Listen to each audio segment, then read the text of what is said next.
My name's Adele and I'm a bespoke shoemaker at Trickers. I'm going to show you how to measure your feet so you can determine your Trickers shoe size using our size guide.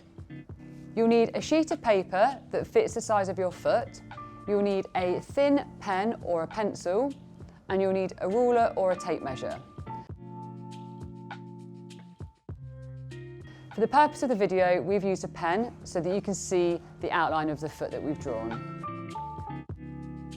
Ideally, you should measure your feet in the middle of the day, wearing a thin pair of socks. Make sure that you stand upright. Your weight needs to be distributed evenly through both feet.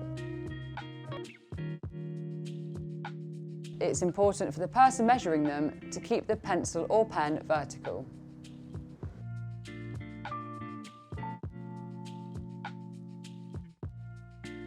And don't forget to measure around both of your feet.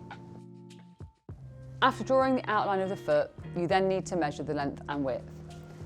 As you can see in this diagram, you measure the length from going from the middle of the heel to the end of the longest toe. This isn't necessarily the big toe either, so just be aware. Then, to measure the width, measure from the leftmost extreme to the rightmost extreme. These extremes will normally be your foot joints. Note down your measurements in millimetres. Remember to measure both feet and use the largest length and largest width so that you can find your size using the Trickers size guide.